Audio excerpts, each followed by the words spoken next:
Hello everyone, welcome back to Niyati IAS. दोस्तों, social media पर एक टर्म बहुत तेज़ी से वायरल हो रहा है, यूजीसी रेगुलेशंस 2026। और मैं आपको बता दूं कि ये कोई एक्ट नहीं है, यानी पार्लियामेंट ने कोई नया एक्ट पास नहीं किया है। क्या हुआ है कि 13 जनवरी 2026 को यूजीसी ने न्यू रेगुलेशंस को कुछ नोटिफाई किया है, जिसका नाम है UGC promotion of equity in higher education institutions regulation 2026। Okay, और ये अब सिर्फ एक पेपर वर्क नहीं है। ये जो रेगुलेशंस है वो यूनिवर्सिटीज़ के फंक्शनिंग को लीगली कंट्रोल करने वाले हैं, स्पेशली जब बात होगी डिस्क्रिमिनेशन की, यानी कि जब भी कोई भेदभाव किसी स्टूडेंट के आइडेंटिटी उसके कास्ट से रिलेटेड होगा और कॉलेज और यूनिवर्सिटीज़ में, वहाँ ये जो रेगुलेशंस है वो काम आएगी। ओके, तो सुप्रीम कोर्ट ने टाइम टू टाइम कहा है कि एजुकेशन सिर्फ डिग्री देना नहीं है, बल्कि स्टूडेंट्स को सेफ और डिग्निफाइड इन्वायरमेंट भी जो देना होता है वो इंस्टीट्यूशंस की रिस्पॉन्सिबिलिटीज़ होती है। और इसी कॉन्स्टिट्यूशनल फिलॉसफी को ध्यान में रखकर यूजीसी ने रेगुलेशंस बनाए हैं, ताकि कैंपस में कास्ट, कैटेगरी, जेंडर या फिर आइडेंटिटी के बेसिस पर होने वाले जो डिस्क्रिमिनेशंस को सिस्टमैटिक तरीके से रोका जा सके। तो अगर आप यूपीएससी, स्टेट पीसीएस, जुडिशियरी या फिर क्लैट के स्टूडेंट्स हो तो आपके लिए ये वीडियो काफ़ी रेलिवेंट है एग्ज़ाम पर्पज़ से। जैसे आपके पेपर 2 यूपीएससी और स्टेट पीसीएस, आपके जीएस पेपर के लिए, आपके एसए पेपर के लिए ये इम्पॉर्टेंट है। और अगर जुडिशरी से हो तो कॉन्स्टिट्यूशनल लॉ और एडमिनिस्ट्रेटिव लॉ से ये आपके लिए इम्पॉर्टेंट है, और आपके प्रीलिम्स में भी कहीं ना कहीं इस टॉपिक से क्वेश्चन पूछ ही लिया जाएगा। तो इस वीडियो में हम सिर्फ ये नहीं देखेंगे कि रूल्स क्या है, ओके, हम लोग ये भी देखेंगे कि यूजीसी ने जो ये रूल्स बनाया है वो पावर कहाँ से मिली उनको, है ना, या फिर रूल्स जो है वो किस पर अप्लाई होगा, है ना, और पेनाल्टीज़ क्या होगी, या फिर ये जो टॉपिक है वो कंट्रोवर्सी में इतनी क्यों है। तो चलिए वीडियो को स्टार्ट करते हैं। अब सबसे कॉमन डाउट ये है कि अगर ये एक्ट नहीं है तो यूजीसी को रूल्स बनाने का हक या फिर पावर कहाँ से मिला।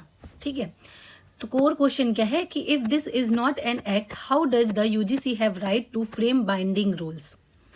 तो इसका आंसर है यूजीसी एक्ट 1956। तो ये जो यूजीसी एक्ट 1956 है, इसके सेक्शन 26 से यूजीसी को मतलब इसका जो सेक्शन 26 है यूजीसी एक्ट 1956, वो पावर ग्रांट करता है कमीशन को कि frame regulations that are binding on universities, यानी कि ये पावर देती है ये सेक्शन 26 यूजीसी को कि वो कुछ रेगुलेशंस फ्रेम करे जो यूनिवर्सिटीज़ के लिए बाइंडिंग होगी। ओके, और ये जो है वो एग्ज़ाम पर्पज से ये जो क्वेश्चन है वो एक फ्रेम हो सकता है, इस टाइप का एक क्वेश्चन, जैसे कि under which provision does the UGC frame mandatory regulations. तो मैंने आपको बताया ना, section 26 of UGC act 1956। Okay, तो इस तरीके से आपसे एग्जाम में क्वेश्चंस पूछ लिया जाएगा। अब आगे देखते हैं। तो हम जानते हैं कि 2012 में भी कुछ रेगुलेशंस आए थे, 2012 रेगुलेशंस एंड 2026 रेगुलेशंस। तो दोनों में क्या डिफरेंस है, ये जो 2012 का रेगुलेशंस है और ये जो 2026 का रेगुलेशन है, इसमें क्या डिफरेंस है मेजर। ओके, और इसके रहते हुए ये क्यों आया, तो अब देखते हैं।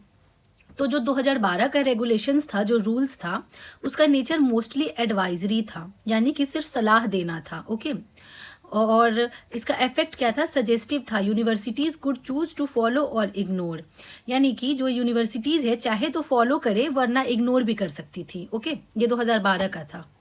लेकिन वही 2026 में अब क्या हुआ है कि नेचर क्या है, मैंडेटरी है, यानी कि कंपलसरी है, बाध्य है। ओके, और इफेक्ट क्या है, legal obligation binding on all institutions, यानी कि अब ये जो है वो मैंडेटरी हो चुका है और ये अब सजेशन नहीं रहा है, ये एक लीगल ऑब्लिगेशन हुआ।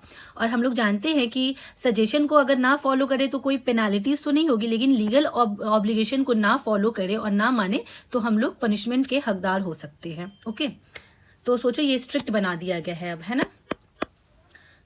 आगे देखते हैं। अब आगे देखते हैं कि स्कोप ऑफ एप्लीकेबिलिटी और हु इज़ कवर्ड। तो इसका ये है कि ये जो रेगुलेशंस है वो अब किस पे अप्लाई होगा, है ना। तो इसका आंसर है कि ऑल हायर एजुकेशन इंस्टीट्यूशंस, ठीक है, और वो क्या इंक्लूड करेगी, वो इंक्लूड करेगी central universities, state universities, private universities, deemed universities और एफिलिएटेड कॉलेज। ओके, तो चाहे गवर्नमेंट हो या फिर प्राइवेट हो, सब पर अप्लाई होगा ये जो रेगुलेशंस 2026 का है। ओके, और ये सिर्फ अब स्टूडेंट तक लिमिटेड नहीं रहा, ये अब कहाँ चला गया है, तो टीचर्स और नॉन टीचिंग स्टाफ्स तक भी चला गया है। क्या हुआ, student plus teachers plus non teaching staff, सब पे ये अप्लाई होगा। आगे देखते हैं। तो अब व्हाट्स न्यू, नया क्या है, तो जैसे हमने देखा कि 2012 वाले में क्या था, सजेशन था, लेकिन 2026 वाले में रेगुलेशंस में अब क्या है कि अब वो कंपलसरी हो चुका है, फॉलो करना ही है। तो इसके अलावा और क्या क्या चेंजेज है, तो यहाँ है 3 की चेंजेस, 3 अच्छे और इम्पॉर्टेंट चेंजेस और लाए गए इसमें। ठीक है, ये जो 2026 का रेगुलेशंस है। तो पहला क्या है, पहला है ओबीसी इंक्लूजन। तो पहली बार ओबीसी यानी कि अदर बैकवर्ड क्लासेस को यहाँ पे स्पष्ट रूप से इस रूल में प्रोटेक्शन दी गई है। पहले कहाँ सिर्फ फोकस था, तो पहले फोकस था सिर्फ एससी और एसटी पे, स्टूडेंट्स पे। अब कौन कौन से स्टूडेंट इसमें आ गए दायरे में, तो ओबीसी, एसटी और एससी। ओके, ये सारे स्टूडेंट्स पर अप्लाई होगा। ठीक है, इन सारे स्टूडेंट्स को प्रोटेक्शन दी जाएगी। कौन कौन से, अदर बैकवर्ड क्लास, एससी और एसटी। और दूसरा चेंज क्या आया है, मेजर चेंज, तो दूसरा चेंज है ब्रॉड डेफिनेशन, मतलब डेफिनेशन को थोड़ा ब्रॉड कर दिया गया है, थोड़ा वाइड कर दिया गया है। तो कौन से डेफिनेशन को, तो डिस्क्रिमिनेशन को। तो discrimination includes actions and omissions, it covers denying facilities, blocking opportunities and mental harassment based on identity. तो इसका ये मतलब है कि जो डिस्क्रिमिनेशन है वो अब सिर्फ वर्बल अब्यूज या फिर गाली देना नहीं है, बल्कि इस रेगुलेशंस के हिसाब से अगर स्टूडेंट, जो भी किसी भी स्टूडेंट को किसी प्रकार की फैसिलिटी देने से मना किया जाएगा, डिनाई किया जाएगा, वो भी डिस्क्रिमिनेशन के अंदर आएगा। और अगर आप एकेडमिक अपॉर्चुनिटी भी रोक रहे हो, वो भी डिस्क्रिमिनेशन के अंदर आ जाएगा। या फिर आइडेंटिटी के बेसिस पे अगर मेंटल हरासमेंट किया जा रहा है, वो भी डिस्क्रिमिनेशन के कैटेगरी में आएगा। और कौन कौन से स्टूडेंट इंक्लूड होंगे, तो ओबीसी, एससी और एसटी इंक्लूडेड होंगे। ठीक है, उनके साथ आप किसी प्रकार का डिस्क्रिमिनेशन नहीं करोगे। ठीक है, कौन कौन किसके किसके ऊपर अप्लाई होगा, तो टीचर्स पे, नॉन टीचिंग स्टाफ्स पे और स्टूडेंट्स पे। स्टूडेंट्स कौन से, तो अब तो जनरल कैटेगरी वाले। ओके, तो अब तीसरा मेजर चेंज देखते हैं। तो अकाउंटेबिलिटी का बात कहता है कि अब जवाबदेही। ठीक है, तो अब जो रिस्पॉन्सिबिलिटी होगा वो सीधा जो है वो हेड ऑफ इंस्टीट्यूशन यानी कि वीसी और प्रिंसिपल पे आएगा। और वो ये कह के इग्नोर नहीं कर सकते हैं कि मुझे नहीं पता। ओके, कोई इसका एक्सक्यूज नहीं मिलेगा, कोई डिफेंस नहीं मिलेगा, ऐसा कुछ एक्सक्यूज वो नहीं दे सकते। वो डायरेक्ट रिस्पॉन्सिबल होंगे ऐसे डिस्क्रिमिनेशन का। आगे देखते हैं। तो अब क्या क्या कि हर यूनिवर्सिटीज को अब ये 3 बॉडीज बनानी होगी इस रूल्स के अकॉर्डिंग। तो कौन कौन से 3 बॉडीज है, तो लेयर 1 क्या कहता है, इक्वल अपॉर्चुनिटी सेल बनानी होगी जो फोकस करेगा एकेडमिक और करियर गाइडेंस पे। ठीक है, और लेयर 2 क्या बनाना होगा, तो इक्विटी स्क्वाड्स बनाना होगा। ठीक है, और वो कहाँ फोकस करेंगी, तो वो विजिलेंस मॉनिटरिंग पे फोकस करेंगी। और लेयर 3 क्या है, तो इक्विटी कमिटी बनानी होगी। ठीक है, जिनके चेयरपर्सन कौन होंगे, तो वीसी या फिर प्रिंसिपल होंगे, और जो मैंडेटरी मेंबर्स होंगे वो एससी, एसटी और ओबीसी और विमेन होंगे। ओके, तो इसका ये मतलब हुआ कि यूनिवर्सिटी को 3 बॉडीज बनानी होगी। ठीक है, और ये जो इक्वल अपॉर्चुनिटी सेल है वो स्टूडेंट्स को एकेडमिक और करियर गाइडेंस देगा। ओके, और ये जो इक्विटी कमिटी है इसके चेयरमैन जो होंगे वो खुद वीसी या फिर प्रिंसिपल होंगे, और इसमें एससी, एसटी, ओबीसी और विमेन का होना कंपलसरी होगा। और यही थोड़ा विवाद का एक घर बनता है कि जो जनरल कैटेगरी वाले हैं वो कह रहे हैं कि उनको तो यहाँ से एक्सक्लूड ही कर दिया गया है। ठीक है, और ये इक्विटी जो स्क्वाड्स बनाए जाएंगे जो रेगुलर मॉनिटर करेंगे किस जो हॉस्टल्स या फिर लाइब्रेरीज या फिर कॉमन एरिया जैसे वल्निएबल स्पोर्ट्स पर चेकिंग होगी, ताकि जो प्रॉब्लम्स है वो टाइम पर सॉल्व कर दिया जाए और उसको टैकल भी किया जाए प्रॉब्लम्स को। ओके, तो अब देखते हैं कि पेनाल्टीज़ क्या होगी, अगर इस रेगुलेशंस को फॉलो नहीं करेंगे तो पेनल्टीज़ क्या क्या हो सकती है, ठीक है। तो अगर कोई यूनिवर्सिटीज़ इन रूल्स को इग्नोर करती है, अनदेखा करेंगे, तो यूजीसी के पास 3 बड़े हथियार होंगे, वेपन होंगे, ठीक है, जो वो यूज़ कर सकते हैं। तो पहला क्या करेंगे, विथ होल्ड ग्रांट्स कर देंगे, ठीक है। तो यूजीसी क्या करेंगे कि यूनिवर्सिटीज़ का पैसा या फिर जो फंड है वो रोक दिया जाएगा, तो उससे क्या होगा, फाइनेंशियल कॉन्सिक्वेंसेस भुगतना पड़ेगा जो यूनिवर्सिटीज़ है उनको। दूसरा क्या है, डी रिकॉग्नाइजेशन, यानी कि जो यूजीसी है वो यूनिवर्सिटीज़ की मान्यता को ख़त्म कर देंगी, ओके। और तीसरा क्या होगा कि पब्लिक नोटिस देंगे। अब कैसी नोटिस, तो यूजीसी जो है वो अपनी वेबसाइट पर लिख देगी कि ये जो यूनिवर्सिटी है वो स्टूडेंट के लिए सेफ नहीं है, not safe for student, okay. तो ये तीनों कॉन्सिक्वेंसेस या फिर हम बोल सकते हैं पेनल्टीज भुगतना पड़ेगा यूनिवर्सिटीज़ को, ओके, अगर वो इग्नोर करेंगे ये रूल्स को। तो अब देखते हैं कॉन्स्टिट्यूशनल लिंक कुछ है क्या।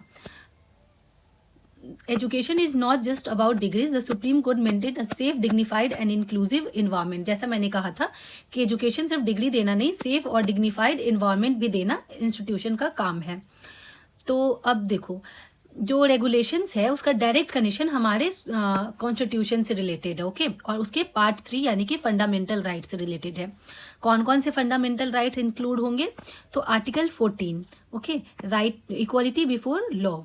तो ये रूल्स जो है वो इंश्योर करेंगे कि हमारे जो कैंपस है उनमें सारे जो स्टूडेंट्स हैं सबको एक बराबर ट्रीटमेंट किया जाए, सबको एक नज़र से देखा जाए, कोई भेदभाव ना हो, ठीक है। और दूसरा जो है आर्टिकल 15 है, वो प्रोहिबिशन ऑफ डिस्क्रिमिनेशन की बात कहता है कि कैंपस में किसी भी प्रकार का रिलीजन, रेस, कास्ट, सेक्स या फिर प्लेस ऑफ बर्थ के बेसिस पर कोई भी भेदभाव ना हो, ओके।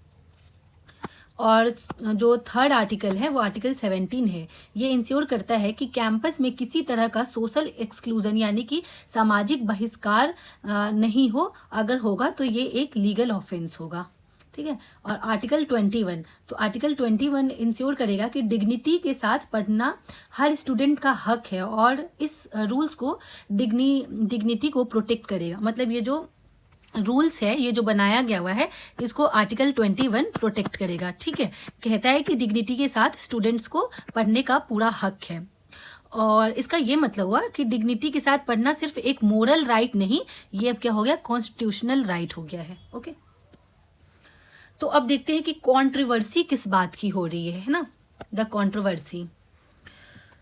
तो क्रिटिक्स का कहना है कि ये जो रूल्स है, रेगुलेशंस जो 2026 का है, ये जनरल कैटेगरी को साइड कर दिया गया है, ठीक है। और ये फियर ऑफ मिसयूज हो सकता है, यानी कि क्रिटिक्स का कहना है कि इन रूल्स को अगर गलत इस्तेमाल किया जा सकता है, किसके अगेंस्ट, तो जनरल कैटेगरी के अगेंस्ट, जनरल कैटेगरी स्टूडेंट के अगेंस्ट। तो कुछ लोगों का ये भी मानना है कि डिस्क्रिमिनेशन जो है वो न्यूट्रल होना चाहिए और सभी कैटेगरीज को उसमें शामिल करना चाहिए। ऐसा नहीं कि सिर्फ ओबीसी या फिर एससी या फिर एसटी, यहाँ पे जनरल कैटेगरी वाले भी ऐड होने चाहिए, ये भी कहा गया है, ठीक है।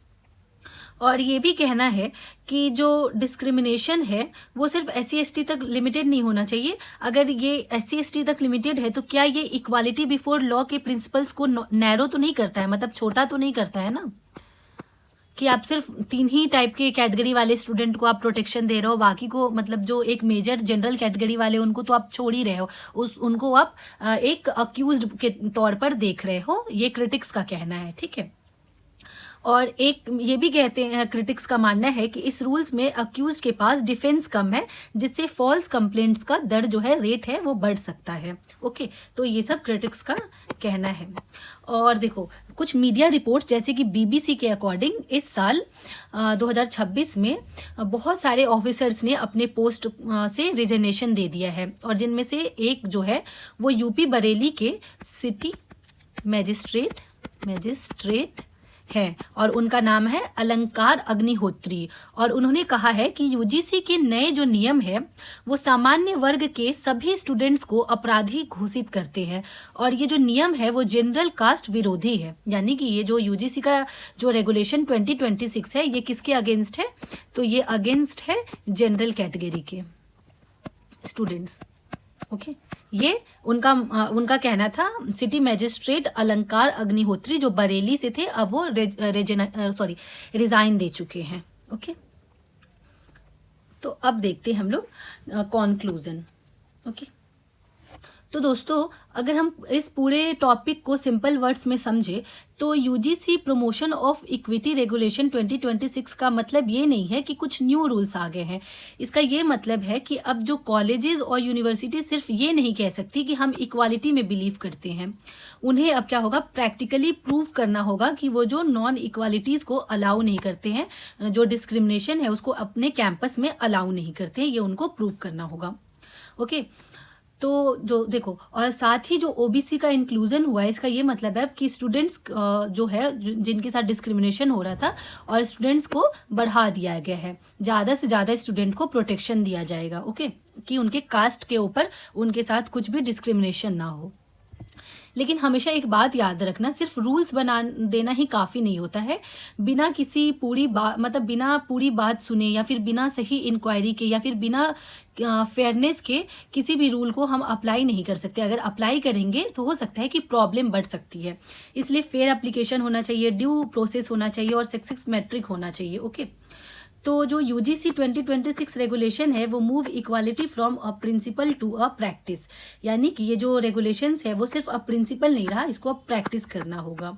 ओके, और अगर आपको ये वीडियो यूज़फुल लगी हो तो लाइक करना, शेयर करना, और इस चैनल को सब्सक्राइब भी करना, और कमेंट में बताना कि क्या आप इस रेगुलेशन को सपोर्ट करते हो या फिर इससे आप कंसर्न्ड हो। मिलते हैं नेक्स्ट वीडियो में, तब तक के लिए थैंक यू।